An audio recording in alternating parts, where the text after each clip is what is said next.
Sem farpa, zero farpa, tropa, tá ligado? Olá, boa noite.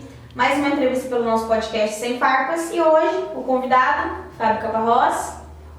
Obrigado, Gisele, boa noite. É um prazer estar aqui com vocês. Jorge, boa noite também, boa noite a todos. Vamos lá, tô aqui esperando as perguntas. Fico grata, né, por ele ter aceitado o convite. Vamos lá então. Vamos lá. Fábio, nos conte um pouquinho de você. Quem é Fábio Caparrós? Nos conte um pouco da sua história, filho de quem? Sua esposa? Vamos lá. Gisele, nós viemos para Barbosa Ferraz, meados de 70, final de 77, começo de 78, né? Meu pai veio aqui para poder abrir a agência do Banestado. Sim. Do então Banestado. Ele veio inaugurar essa agência. E desde lá nós nunca mais saímos daqui, né? Eu aqui casei, eu aqui me formei, tive meus filhos, né? Sim. E estamos até hoje aqui. Meu pai é o seu Mário Caparrós, como eu falei, já foi gerente do Banestado aqui. A minha mãe é a dona Iracema Vécio Caparrós, os dois já são falecidos enterrados aqui em Barbosa. E a minha mãe trabalhava na prefeitura, ali na área da educação também, trabalhou muito tempo nessa área. Eu, depois de formado, a gente acabou contraindo o matrimônio, né, com a professora Tânia Regina Pullman, hoje é Tânia Regina Pullman Caparrós. Sim. E nesse casamento nós tivemos 2 filhos, o Gabriel, Sim. que hoje tem 36 anos, e o Daniel, que vai fazer 23 anos. O Daniel eu conheci. Conhece ele, né? Uhum. Então, e o Dani está aí também, hoje está estagiando, e o Gabriel mora em Maringá já há algum tempo, também já se casou. E hoje eu estou aqui, né? Eu trabalhei 22 anos no Itaú, eu era no Banestado também, né? Eu também passei no concurso do Banestado. Depois o Itaú veio e comprou o Banestado, então eu passei 22 anos da minha vida trabalhando no Itaú. Sim. E sempre aqui em Barbosa, morando aqui, mas trabalhando muito aí na região, né? Em todos os lugares aí do Paraná que você pensar, eu já estive trabalhando, atuando no Banestado. Uhum. Depois disso eu acabei, quando eu saí do Itaú, eu fiquei um ano sabático, sem fazer nada, né? Sem ter nenhum emprego formal. Sim. E foi quando o atual prefeito, Denilson Milhós, me convidou para assumir a Secretaria de Educação, né? E aí eu fiquei um ano ali na Secretaria de Educação. Depois eu tive o convite da cooperativa Cicobi para assumir a agência aqui de Barbosa, né? Sim. Eles estavam precisando aqui e acabei pesando alguns pontos e assumimos a agência aqui, que é esse novo desafio nosso agora. E atualmente está na agência? Atualmente estou aqui, já estou um ano e meio, um ano e meio da sua trabalhando. Antes de você vir a morar para Barbosa, morava onde? Nossa, faz muito tempo, né? Sim. São quase 45 anos. Antes de vir para Barbosa, nós morávamos em uma cidade chamada Itaguajé. É aqui também, no Paraná. Próximo ali a Maringá, a Colorado. Uhum. E meu pai também inaugurou a agência do Banestado lá. Então ele também vivia pulando de galho em galho, de cidade em cidade. Uhum. E antes de vir para cá, a gente estava lá. É muito corrido, né, a sua vida, creio eu, mais às vezes na agência do que próprio em casa. E como você disse, foi em outras agências dentro do Paraná ou excedeu para outros estados? Não, no Paraná mesmo. Sempre no Paraná? Sempre no Paraná. E trabalho, vida particular, como né, conciliar tudo no seu dia a dia, como que é a sua rotina? Então, no passado, enquanto estava no Itaú, ainda era bem mais corrido, né? Porque eu realmente não ficava aqui, né? Muito pouco eu parava aqui. Teve uma época que eu fiquei muito tempo fora, trabalhando fora e vinha embora finais de semana. Mas agora não, agora a gente está bastante tranquilo, porque para quem estava acostumado a correr da forma como era, né? E agora eu posso tomar um café da manhã em casa, posso almoçar em casa com a minha família, né? Eu saio do trabalho, já vou para casa, então quer dizer, isso para mim antes fazia muita falta pela correria e pela distância, e hoje não, hoje eu tenho que dar graças a Deus, porque eu estou em casa, né? Então eu fico mais em casa, sou muito caseiro também. Sim. Então eu fico mais em casa do que fora, e isso para mim Aí a rotina do dia a dia do trabalho fica bem mais fácil do que antes, né? Sim. Então eu acordo pela manhã, vou para a agência, 8h30 a gente já está entrando na agência ali, os horários já são estabelecidos. Sim. Saio para o almoço por volta de meio-dia, meio-dia e meia, e 1h30 já estou de volta na agência, né? Até às 17h30, por ali, que é o que a gente fica. Então, assim, é muito tranquilo, né? Sim. Muito tranquilo, perto daquilo que eu fazia antes. Realmente trabalha em casa, Em né? casa, eu posso dizer que eu trabalho em casa. Em casa, né? Nos conte um pouco, né, de como é ser bancário, porque hoje você trabalha em casa, hoje você está mais tranquilo, mas os desafios de antes, então, porque a correria, creio que era um desafio ficar longe da família, atendendo em outras agências, né? Sim. Então, nos conte um pouco como é esse desafio, como você enfrentou e vem enfrentando, né, ao longo da sua carreira profissional. Então, a profissão de bancário em si, se a gente for fazer uma análise disso hoje, né, ela está quase que em extinção. A gente caminha para uma extinção, né? Para você ter uma ideia, quando nós tínhamos aqui em Barbosa, no Banestado, éramos ali, já chegou a ter ali 28 a 30 funcionários, né? Logo depois que o Itaú comprou e tudo mais, hoje eles estão ali com em torno aí de 6 ou 7 funcionários, né? Entre estagiários e tal.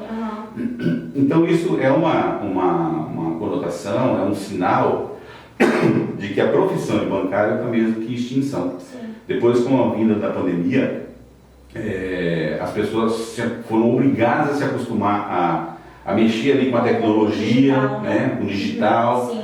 E isso também já fez com que grande parte das pessoas deixassem de estar presente a uma agência, né? Exato.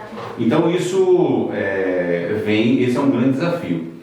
Então, assim, a profissão de bancário hoje está muito voltada assim para está com os dias contados, eu acho, sabe? Sim. Hoje eu trabalho numa cooperativa de crédito, Sim. que apesar de fazer todos os serviços bancários, ela tem uma visão diferenciada daquilo que é o trabalho, né, de banco dentro de uma cooperativa.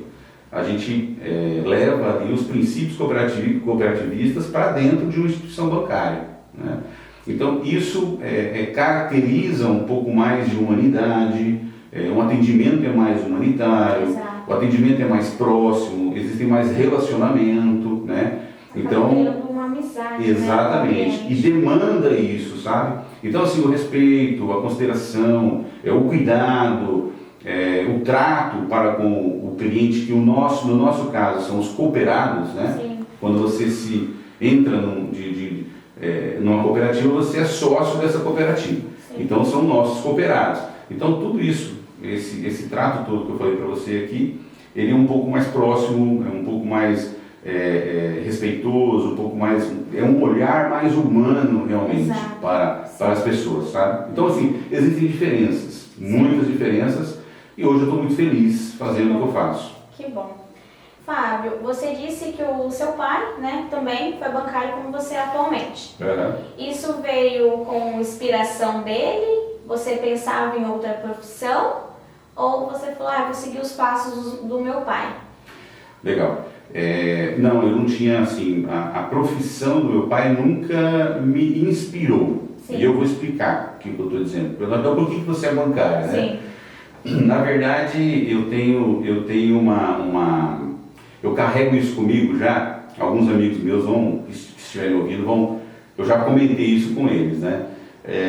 Como meu pai era bancário, ele ficava pouco tempo em cidades, então ele pulava de uma cidade para outra, que naquela época o banco era assim. E ele era um cara que, pela característica, pelo que eu conversei com ele também, pelo tempo que eu vi isso com ele vinha montar e iniciar os trabalhos. Então tem várias agências que ele inaugurou, né? Ele iniciava e isso, exatamente. Aí já ia para outra e tal. Sim. Isso daí, para ele, em termos profissionais, foi muito bom e tudo mais, mas para mim, eu era criança. Então hoje eu não lembro dos meus amigos de infância. Porque não teve, né? Não Você estava numa escola diferente, numa cidade diferente, ia crescendo em municípios diferentes. Exatamente. Ia com a correria do seu pai. Isso. E aí por isso que quando eu tive as oportunidades de crescimento dentro do banco, né? Eu sentei com a minha esposa, com a Tânia, nós conversamos, já tinha o Gabriel e o Daniel também já estava bem pequenininho. Isso me fez sentar com ela e explicar isso para ela e dizer, olha, eu acho que a gente não deve fazer da mesma forma, né? Então, eu estava tendo promoção, estava tendo transferências, então a gente optou por ela ficar aqui, estabilizar os filhos ficarem aqui, exatamente. E aí eu saía para ir e voltar, né? Isso daí proporcionou para a gente, assim, pelo menos para mim, né? Eu não queria que os meus filhos tivessem aquilo, porque você viu que foi uma experiência exatamente, negativa. Faz falta. Faz falta. Você entendeu? Eu olho hoje assim, vejo, poxa, quem que é meu amigo de infância? Eu não tenho amigo de infância. Tem coleguinha da escola. Exatamente, porque a gente ficava pulando de cidade em cidade, né? Então, na verdade, assim, foi uma inspiração pelo que meu pai pelo que meu pai foi, né? Sempre foi, como profissional e como cidadão. Isso sim. Né? Mas em termos de locomoção, de estar aqui, isso realmente me prejudicou bastante nesse aspecto. Então, por isso que eu não tinha assim um sonho, né? Mas surgiu a oportunidade do concurso, né? Na época, o Banestado era um banco do Estado, o Banco do Estado do Paraná. E só entrava no banco através de concurso. E aí surgiu a oportunidade, eu inclusive estava desempregado, né? Quando surgiu a oportunidade do concurso. Eu fiz a inscrição e fiz o concurso e graças a Deus eu consegui passar, né? E aí então entrei. A partir dali seguiu daí. A partir dali seguimos. Quando você fez esse concurso, né? Que passa, foi aqui em Barbosa mesmo, na agência que o seu pai. Aqui em Barbosa. Você vê que história, assim, às vezes eu fico pensando, eu entrei no banco na agência que meu pai abriu, né? Sabe? Depois eu fui para outras cidades. E eu fui promovido a gerente de agência, eu vim gerenciar a agência que meu pai abriu. Olha só. E com quantos anos você estava quando você fez o concurso? Passou e iniciou? Eu tinha meus 20 e poucos anos, hein? Já era quase um homem formado. Quase um homem formado, já era um rapaz já. Quantos anos na área? 24 anos. Como bancário, 24 anos. 24 anos. Pegando desde o início até atual? Desde o início até agora. Exato. Você sente uma pessoa realizada, Fábio? Olha, depende muito, né? Uma resposta dessa depende muito do que você considera ser realizado, né? Então, eu digo para você, sim, com muita certeza, muita tranquilidade. Eu me sinto muito realizado em função da minha família, né? Da família que nós conseguimos constituir, eu e a Tânia. A gente, nós temos uma família normal, todas as famílias têm problemas, né? Exato. Dificuldades, instabilidades, transtornos, mas ainda mais por essas instabilidades momentâneas, por transtornos, por problemas, a gente aprendeu a crescer com isso, sabe? A se desenvolver. Exatamente. É tipo como a gente ficasse bem calejado com as situações difíceis que acontecem na vida, e aí você acaba suportando um pouco mais os problemas quando vêm, as dificuldades quando vêm. É normal, né? Toda família tem. Então eu digo para você com muita tranquilidade assim, nossa, eu sou muito, muito realizado nesse aspecto. Nunca fui uma pessoa voltada a construir patrimônio, a ter riqueza, nunca fui dado a esse lado, né? Então a gente tem uma vida muito simples. Tendo conforto para você e para a família. Mas é muito simples, assim, quem às vezes vai lá em casa e quem conhece sabe que a gente tem esses costumes muito simples, muito básicos, mas somos muito felizes, felizes, graças a Deus. Mas é nas coisas mais simples que a gente vê a felicidade. É bem isso mesmo. Exatamente. Fábio, quais são os seus objetivos? Sim, eu falo vida. Pois é. Tanto vida profissional como vida pessoal. Pois é, eu profissionalmente eu atingi todos os objetivos que eu poderia colocar ali como meta, trabalhando dentro de uma agência bancária. Né? Então eu entrei como escriturário, como eu falei para você, depois eu fui caixa, depois eu fui tesoureiro, depois eu fui gerente de agências coordenadas, aí eu fui gerente de agência, né? Tudo isso em agências de pequeno porte. E depois eu passei para agências de grande porte. Eu fui para Faxinal, depois eu fui para Telêmaco Borba, depois eu vim para Campo Mourão. Então, assim, foram agências grandes e onde depois eu voltei para São João do Ivaí e aí saí da instituição.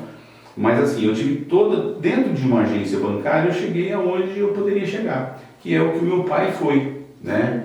E coordenei equipes de 2 pessoas a 35, 40 pessoas. Sim. Né?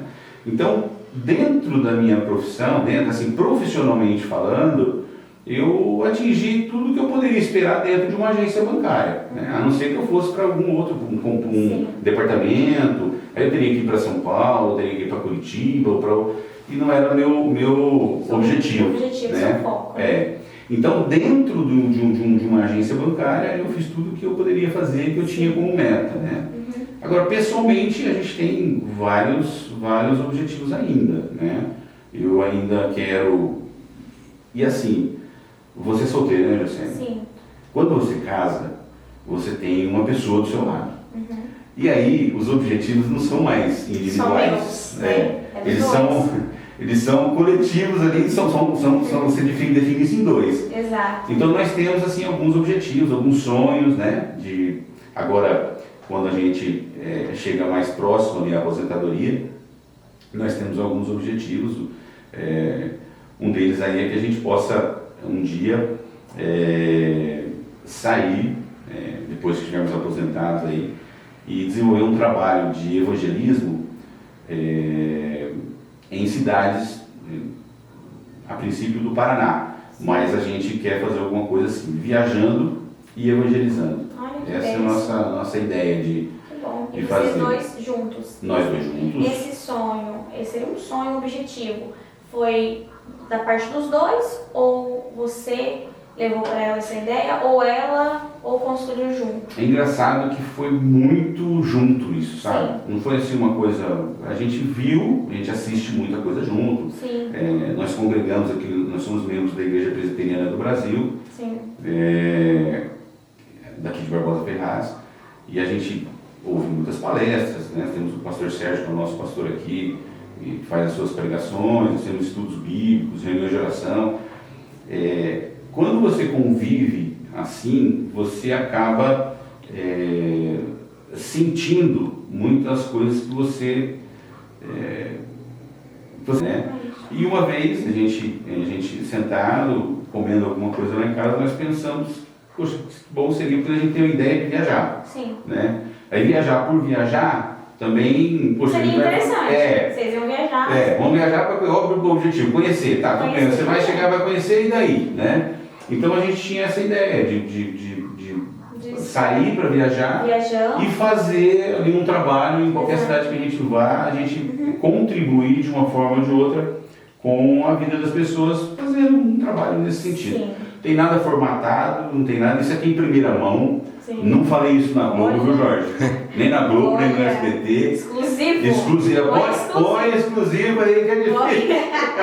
Foi exclusivo. Mas eu achei isso, sabe? A gente está conseguindo chegar no profundo mesmo, hein, dos nossos convidados. É isso aí. Que maravilha. Fábio, você já comentou, né, que veio do seu pai essa questão bancária. É o que seria a minha pergunta para ele agora, mas como ele já meio que respondeu emendando em outra, vou te perguntar então, se você não fosse bancário, qual seria a sua profissão? Essa é outra pergunta difícil. Porque, né? Porque... Nasceu, assim, né? Nessa profissão, então. Como eu já falei para você que foi uma coisa meio que natural, né? Eu não tive nem tempo de pensar em outra coisa. Sim. Eu, na verdade, eu comecei a fazer, eu fiz uma vez eu prestei um vestibular para agronomia. Nossa. Mas foi assim, uma coisa, meu pai não tinha terra, não tinha nada. Foi uma coisa de adolescente, assim, sabe? Queria fazer agronomia. Achava que era bonito falar que era agronomia. Então, assim, nunca tinha pensado assim, o que eu poderia ser. Eu já atuei em algumas áreas, né? Eu já atuei como professor, né? Eu acho que é isso, cara. Só fui como professor mesmo.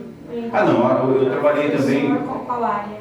Eu não sei se você viu falar no pós-médio. Antes tinha um pós-médio, que era a pessoa termina lá a contabilidade e não tem o que fazer. Era um curso técnico que era feito aqui. O pessoal que terminava já iniciava com esse Terminava, já tinha o pós-médio para fazer. Então era um curso em administração, técnico em administração, alguma coisa assim. Então eu comecei a lecionar ali. E eu também passei no concurso do Estado, né, de um padrão do Estado. Mas depois, como o banco me chamou, também eu acabei desistindo, abrindo mão desse padrão. Porque eu não tinha. Seria o legado do pai, né? Então, assim, não tenho realmente muita. Também ou não? Não. Iniciou com o seu pai? Com o meu pai. Com o seu com pai. Meu pai, Os seus meninos? Não, meus meninos não. Começou com o seu pai e vai parar em você? Não, vai parar em mim. Porque, bom, acho que sim. Né? O meu filho mais velho, ele está bem empregado, está lá em Maringá, trabalhando firme numa empresa muito séria também. Ele tem um trabalho dele, ele é muito autodidata, então ele é mais técnico, né, do que qualquer outra coisa. Então ele é um profissional também bastante valorizado lá. E o Daniel está começando agora, né, a carreira, está fazendo enfermagem. Que bom. Então está se... Já está encaminhado. Já está saindo desse lado também, né? Então, Fábio, nós moramos em Barbosa. Barbosa Ferraz é um município muito pequeno, com dificuldades, né? E você vendo esse pequeno centro que a gente, né, convive, e como profissional, qual que seria o diferencial da empresa que você trabalha hoje? Porque você falou que é cooperativa, né? Isso. Tem outra cooperativa aqui na cidade também? Tem várias. Tem outras. Então, qual que é o diferencial da sua cooperativa e você vê que é um diferencial que abrange na cidade toda, mesmo sendo uma cidade pequena? Olha, a cooperativa em si já é um diferencial. Sim. Né? Eu não acho que não dá pra gente fazer como é que eu posso dizer, um confrontamento, ou o que cooperativa A ou B faz, né? Mas assim, as cooperativas, elas têm muitos programas que atuam na comunidade. Né? Vou dar um exemplo do nosso aqui, por exemplo. Nós acabamos de instituir, no último dia 20, não agora desse mês, foi no mês passado, 28 de maio, se eu não estiver enganado, foi essa data. Nós instituímos aqui uma cooperativa Mirim. São alunos do contraturno da escola Jacira que frequentam o José Arno. José Arno, para quem não sabe, é o antigo CEMIC. Né? Hoje é outra instituição, mas é lá, nesse mesmo terreno lá. Mesmo espaço. Então, a cooperativa Mirim é um projeto do Cicobi que ele traz para a comunidade uma coisa muito interessante. O que é? A gente passou 6 meses lá dentro, orientando, mostrando para as crianças o que é o cooperativismo, como que a gente faz para trabalhar em equipe, mostrando a questão da disciplina, da organização, né, do planejamento. Crianças de 8 a 12 anos ali. Então, e agora nós instituímos a cooperativa, ela já está fundada, né? As próprias crianças elaboraram a logo, né? Desenharam ali a logo, tudo lógico, nós materializamos isso, né? Mas com ideias que veio dos alunos. Né? Eles colocaram um nome. Do jeitinho deles, vocês só formalizaram. Exatamente, mas tudo eles trabalharam. Por exemplo, tem um determinado momento em que você, na constituição da cooperativa, porque é uma cooperativa mesmo, né? Que a gente precisa estabelecer qual é o capital que cada um vai aportar nessa cooperativa para poder a cooperativa funcionar. Eles chegaram, por exemplo, ao valor de R$2. Então, cada um dos 55 sócios que tem lá aportam R$2. Né? Fábio, mas pegar dinheiro do molecada, não sei o que. Não, ninguém está pegando dinheiro deles. Eles estão fazendo a cooperativa deles. Dentro da cooperativa, com esse valor que eles arrecadaram, o que eles vão fazer? Nós temos lá um objeto de aprendizado. Esse objeto de aprendizado pode ser o crochê, pode ser a fabricação de bolos, pintura, artesanatos, né, em geral, pode ser bolacha, horta, né, comunitária, horta que eles vão fazer para vender os produtos. Exato, abrange bastante. Abrange tudo isso aí. Ah, mas está interessado em dinheiro, está interessado? Não, ninguém está interessado em nada disso. Isso é bom para o conhecimento. O conhecimento deles, eles vão ter noção, como eu falei. A desenvoltura desde a idade de começar com 7, 8 anos, né? Já aprende, a educação financeira. Exato. Aprende a ter disciplina. É um projeto muito bom. Entendeu? Aprende a ter organização, trabalhar em equipe. Claro. Aprende mais sobre, exatamente, mais sobre as pessoas, né? Do que sobre si mesmo. Exato. Então, assim, o projeto é muito importante. Muito importante. Eu trabalhei 22 anos, já falei para você no começo aqui, em uma instituição financeira. Sim. E isso nunca aconteceu. Eu nunca vi isso aqui e nem aonde eu passei. A instituição chegar e falar, olha, eu vou colocar um profissional, porque vem um camarada formado para isso. Sim. Então ele vem e fica 6 meses na cidade, ensinando, mostrando para as crianças ali como que funciona, como que não funciona, coordenando esse trabalho. Sim. Vem e traz para as crianças isso. A gente já inaugurou essa cooperativa, já instituiu essa cooperativa. Sim. Ela já está funcionando. E trazendo esses princípios cooperativistas e ensinando para as pessoas, para as crianças, como elas podem fazer princípios fundamentais para a sua vida, né? Já cresce com uma noção. Exatamente. Aí você me fala qual que é o diferencial. O diferencial é esse. Hoje a gente está vivendo num mundo, numa comunidade, não na nossa, especificamente de Barbosa, mas no geral, né, as pessoas são muito voltadas para si mesmas. Sim. É uma comunidade, um mundo muito hedonista, as pessoas são egoístas, né? Olham para si só. A gente está entregando para essas crianças uma ferramenta para que elas possam ter uma visão diferente de mundo. Exatamente. Entende? Então acho que isso é um diferencial fantástico. Exatamente. Fantástico.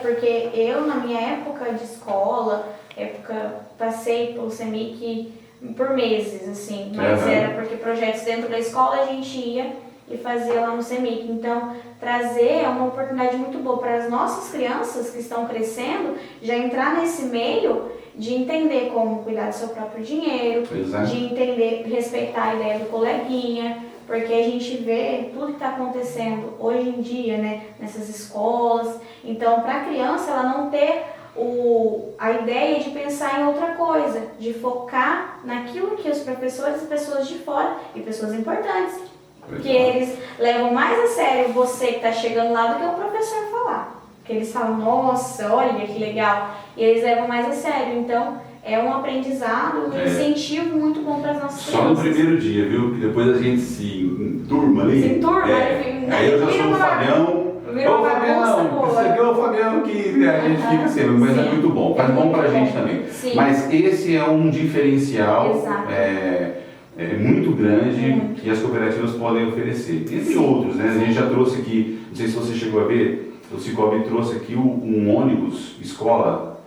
Nós tivemos 200 alunos passando por esse ônibus escola. É um ônibus com 20 notebooks, né? Com a estrutura toda formada ali.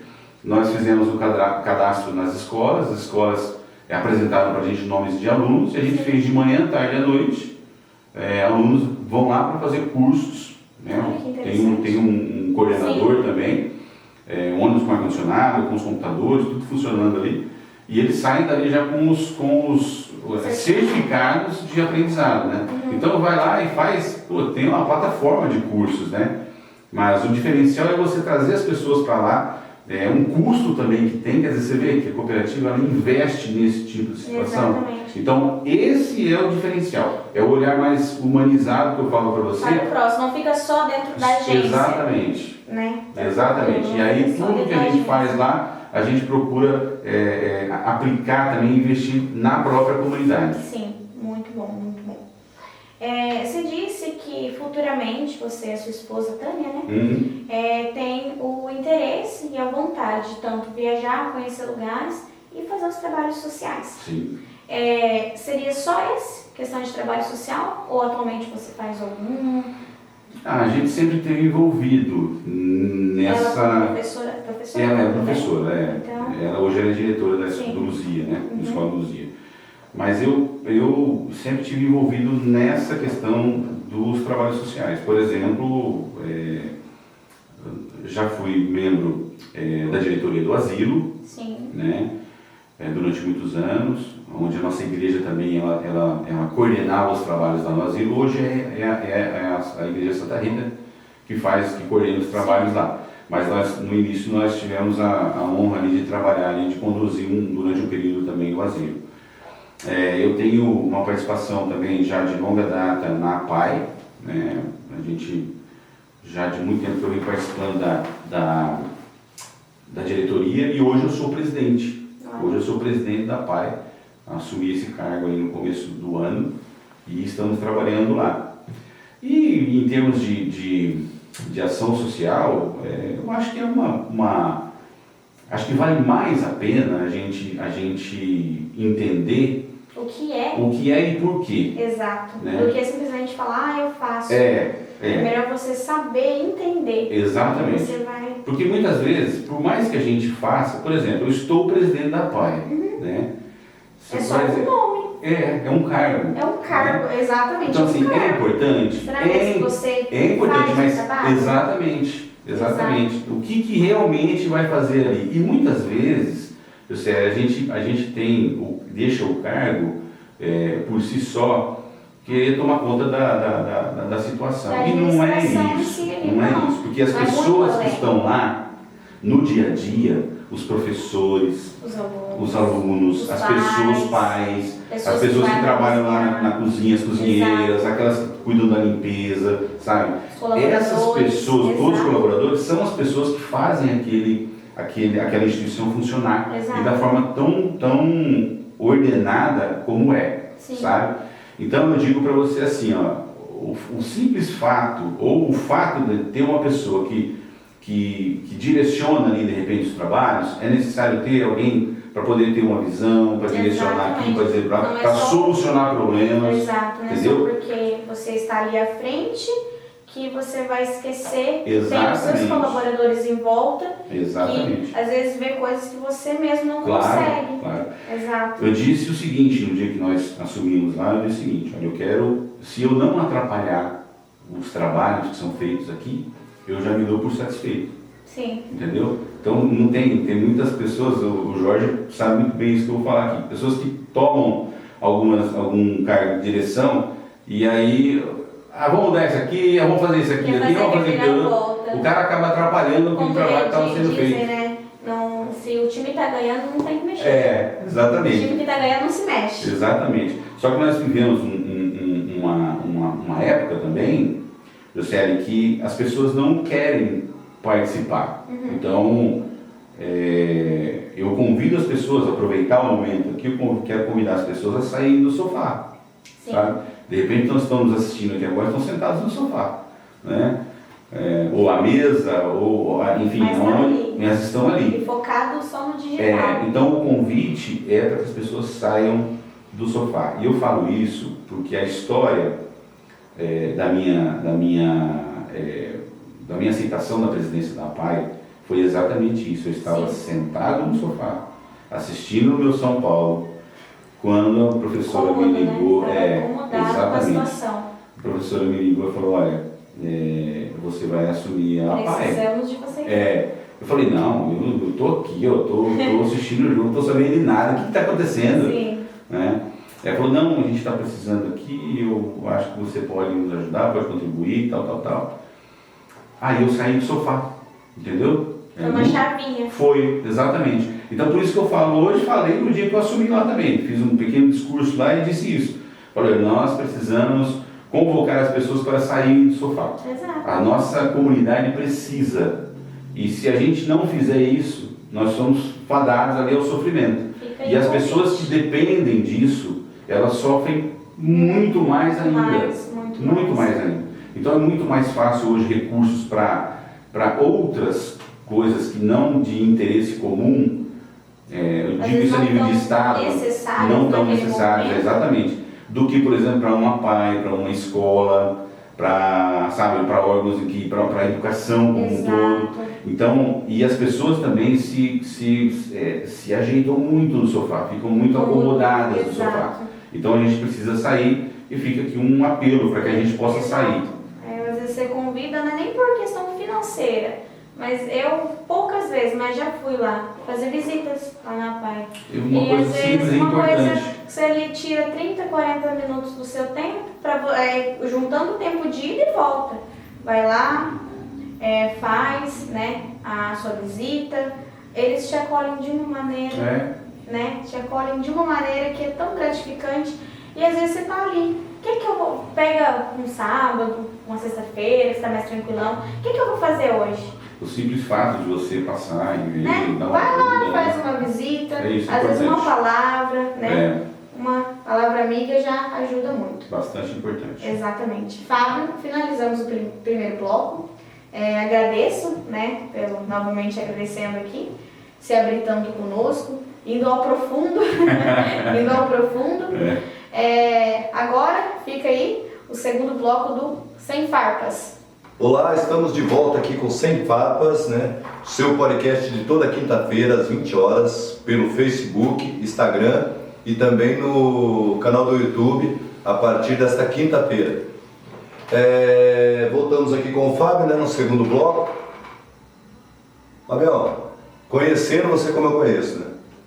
Qual o melhor conselho que você recebeu na vida e de quem? Olha só, rapaz. Jorge, existe uma máxima que conselho, se fosse bom, né, você não dava, né, você vendia.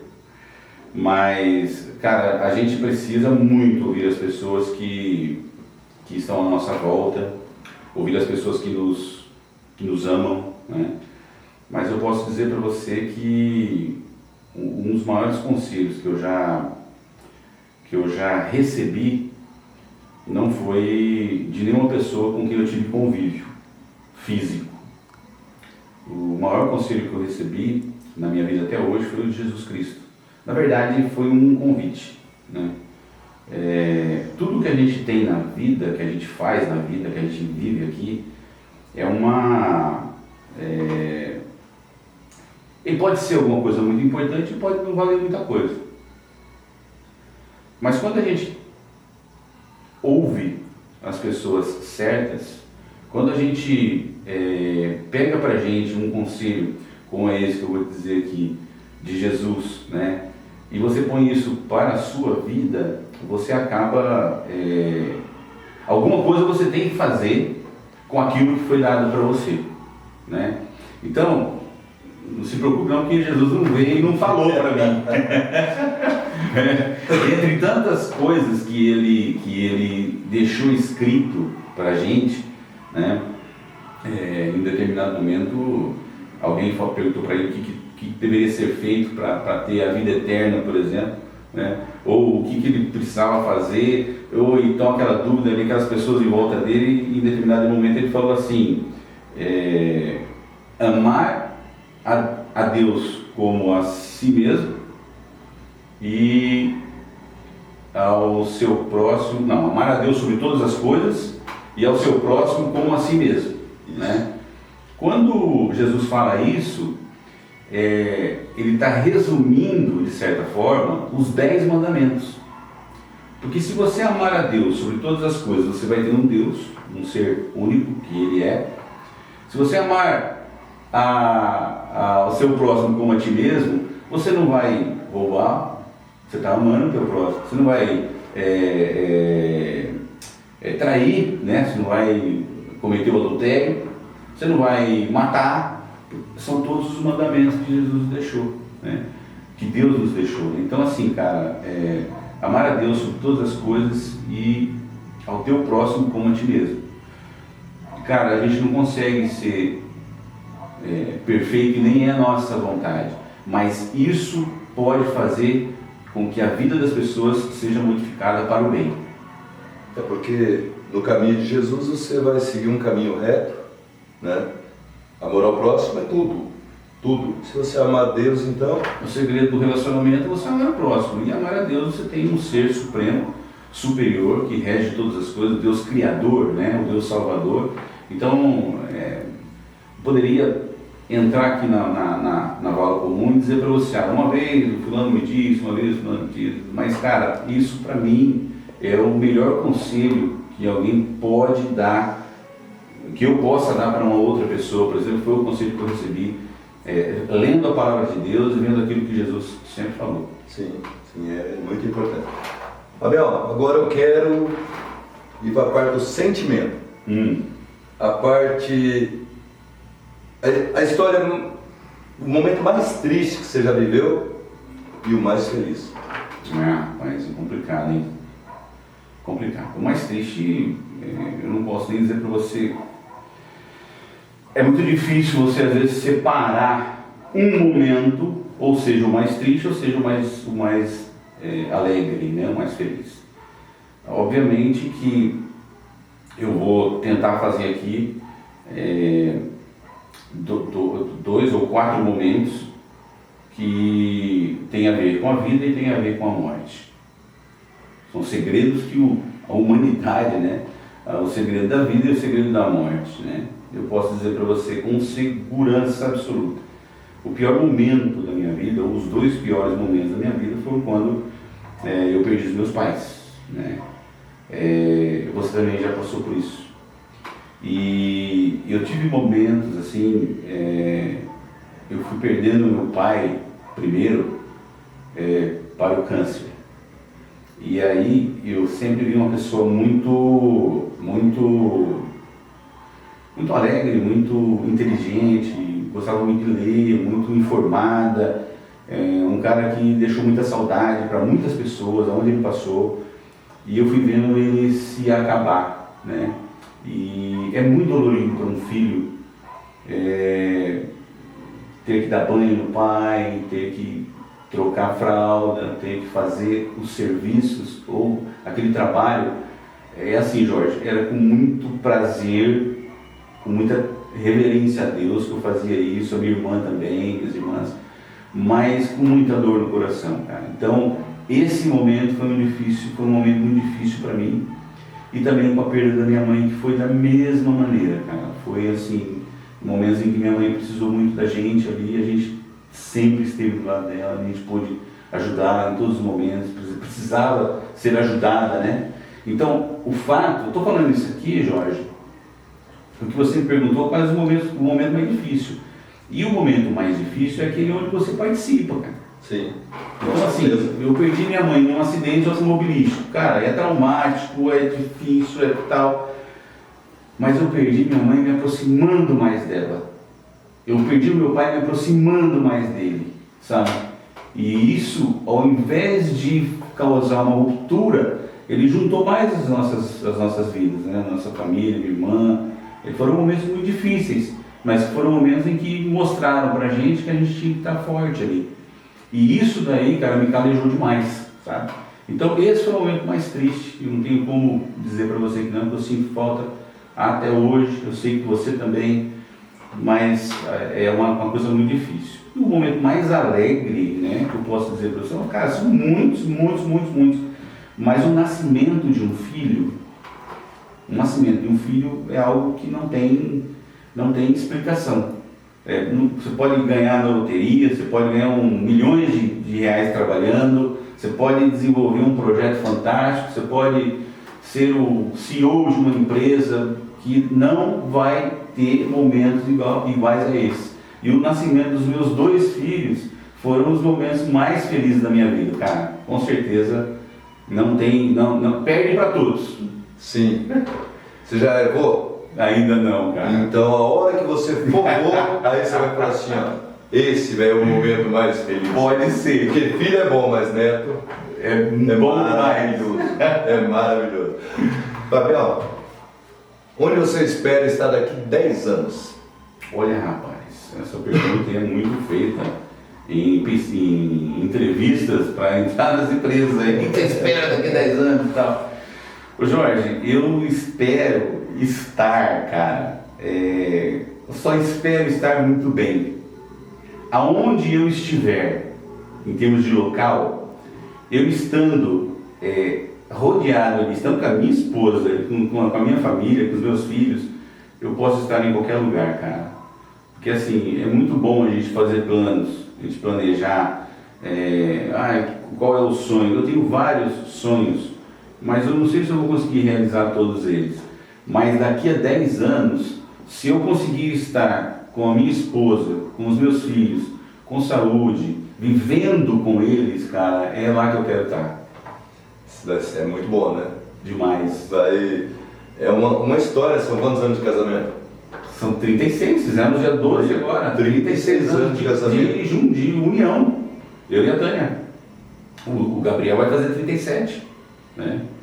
Então nós estamos há 36 anos. Se você contar no tempinho que a gente namorou, nós estamos quase chegando a 40 anos de juntos, né?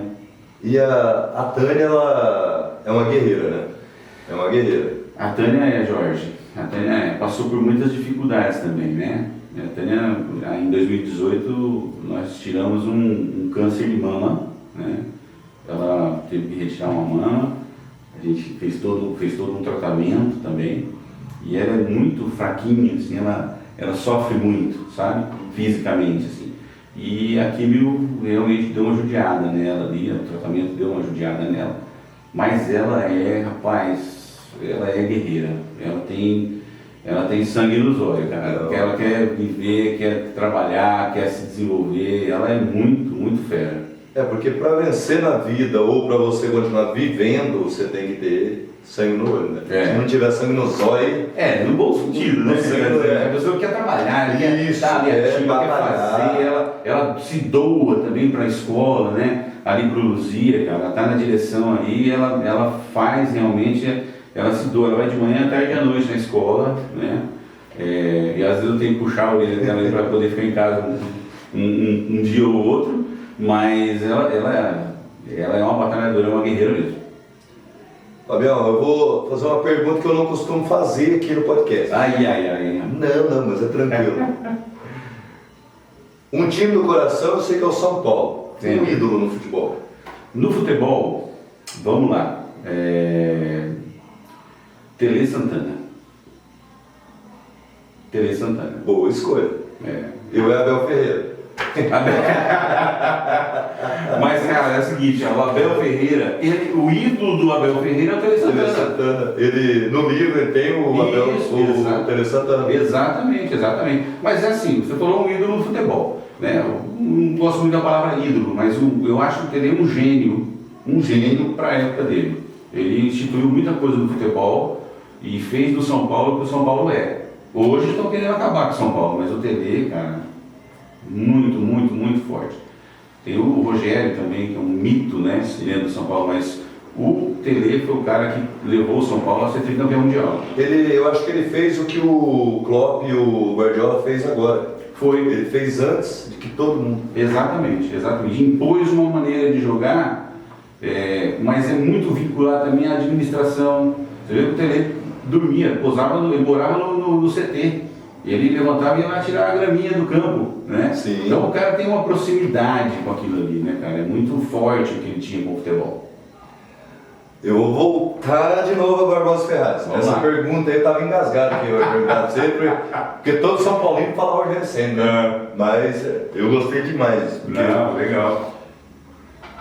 O que você espera de mudança no nosso país até de agora até final próximas eleições?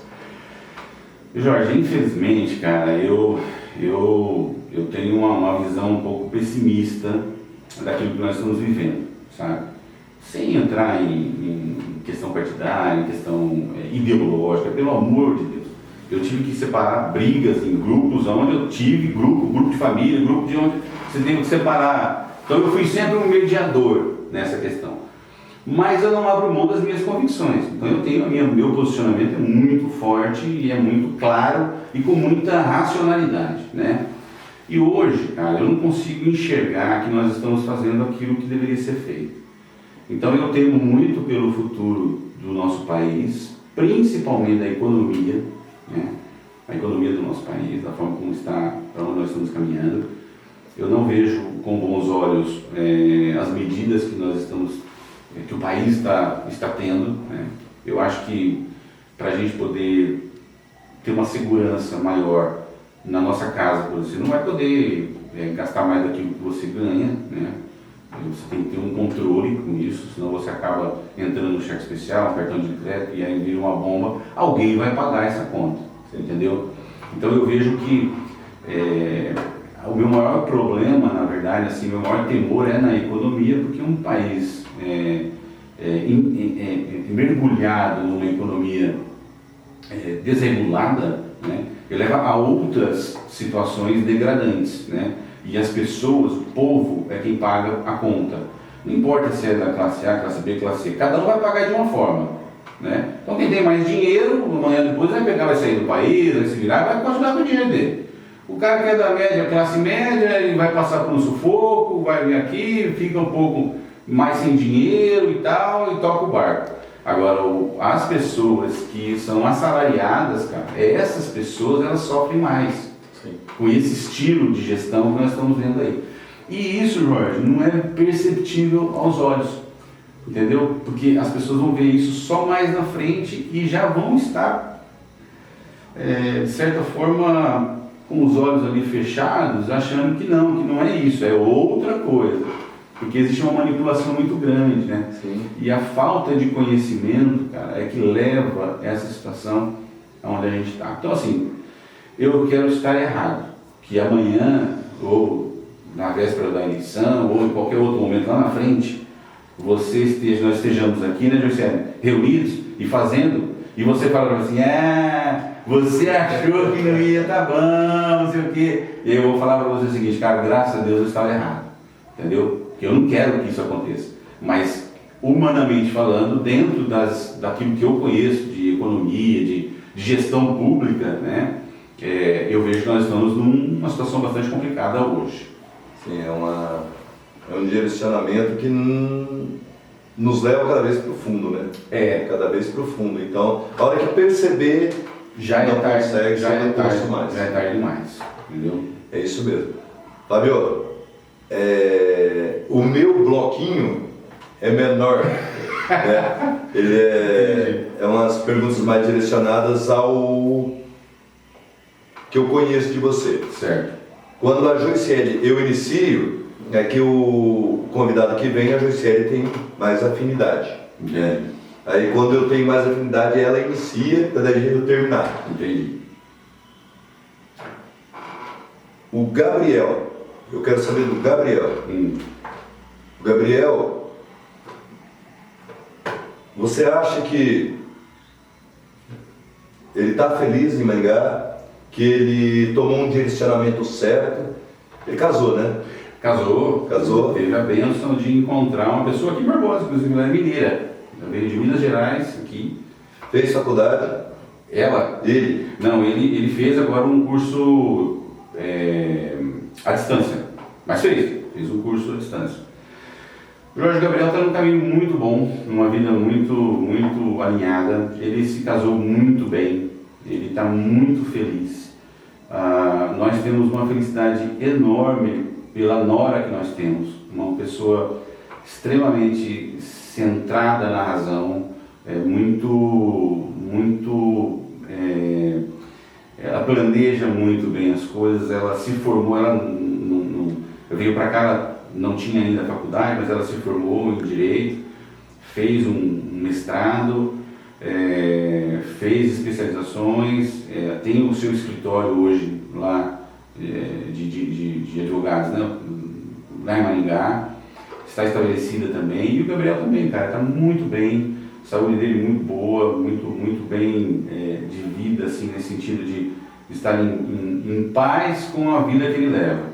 Você entendeu por que eu fiz a pergunta? Sim. Por causa quando ele estava doente, eu acompanhei, sim. Acompanhei, por isso eu pergunto e mando um grande abraço para você, meu Gabriel. Ó, mora no coração, carreguei no ombro. Ele lembra de você, cara. De vez em quando a gente conversa lá. Mas ele está muito bem, cara, muito recuperado, está muito centrado. Fazem 12 para 13 anos. Estou muito bem lá, graças a Deus. Você não sabe a alegria, a satisfação, o orgulho que eu tenho dele, sabe? ele trabalha muito bem, muito focado. Vai viver a vida dele. Graças a Deus. Graças a Deus. Fabião, eu vou fazer que nem o Jô Soares agora.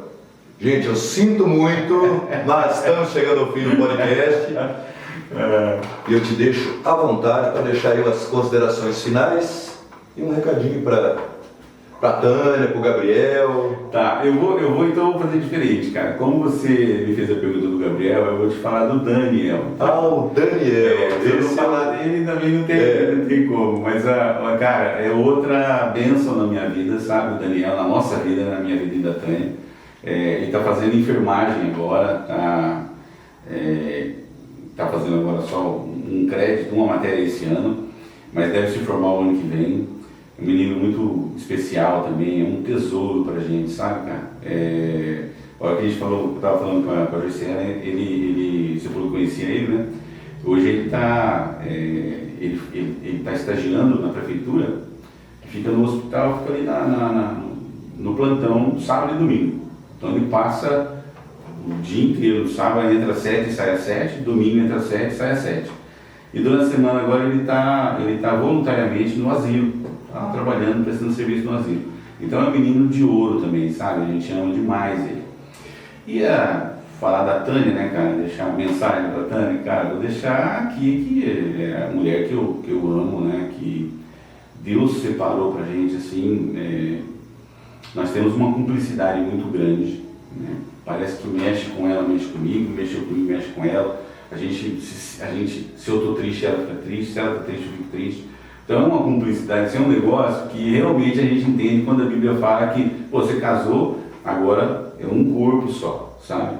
Eu sei que às vezes as pessoas não conseguem manter um casamento, não conseguem, ou então quando ouvem que a gente fala, pô, mas tá, sei o quê. Não, cara, o casamento, ele tem problemas também, todos os casamentos têm. Discussões, uma briguinha, você não pode deixar, você não pode ter falta de respeito, né? Você não pode deixar de ter respeito. Essa cumplicidade é muito importante.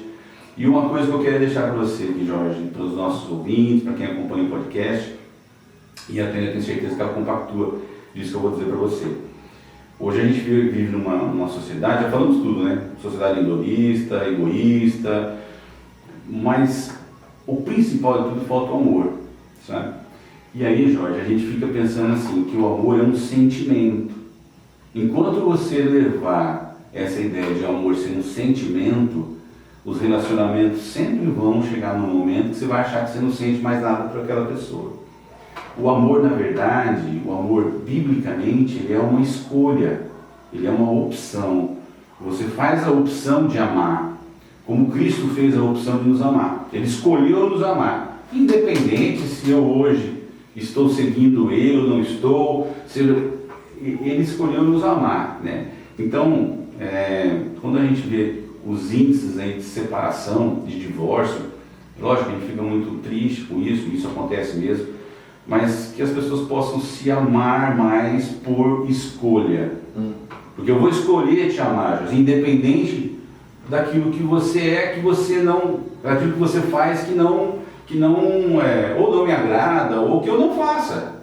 Mas eu amo você em função daquilo que você é, independente daquilo que você vai me dar. Entende?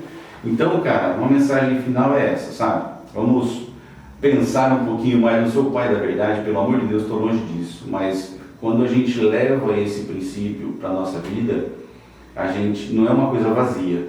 É algo que vale a pena mesmo. Você optou por amar, então você não vai desistir na primeira briga, na primeira discussão, ali vai causar uma separação por causa disso. Não, eu escolhi te amar, então eu vou te amar apesar de tudo. É isso que a Tânia faz comigo, e é isso que eu faço com ela, e a gente está juntos aí há 36 anos, eu peço a Deus que nós possamos estar juntos até o final das nossas vidas, se Deus quiser.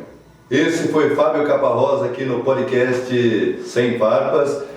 E aproveitar, Dani, não é que eu esqueci de você não, é que quando eu te vi, eu só vi quando você nasceu, certo? Mas um grande abraço, um grande beijo para você, que Deus ilumine a sua vida e até o próximo podcast. Sem farpa, zero farpa, tropa, tá ligado?